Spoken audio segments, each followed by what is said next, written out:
are sitting with Moushumi Mukherjee, registered dietitian.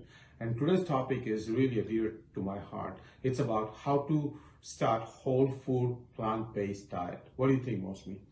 Thank you again, Dr. Shah. Just like you said, it's very close to your heart, very close to mine too. I always say stay away from processing. If you want to clean eat healthy, let's stay away from processing. So what to me the word whole means is, again, to stay away from processing, use unprocessed foods. Now, there is a lot of evidence that a plant-based diet is, it helps with chronic ailments like your type 2 diabetes, your cancers, and multiple other heart diseases. Also, a plant-based diet, typically, it gives you more energy, it reduces inflammation, and overall, studies say it's better for you.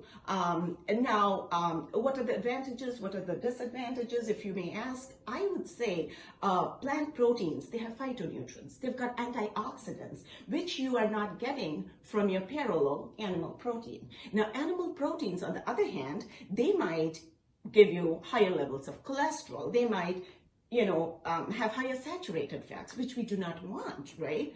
Plant proteins are high in fiber. They're easier to break down. They're easier to absorb in your body.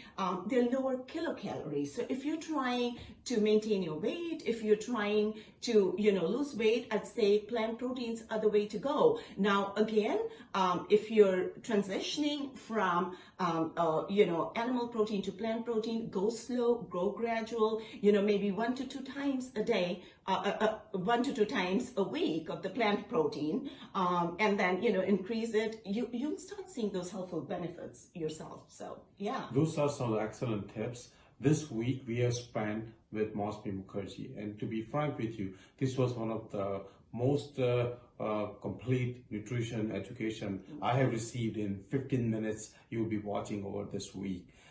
Thank you, Moushumi, again for coming. Thank you. Next week we'll have a new topic, A Minute with Dr. Shah. Thank you.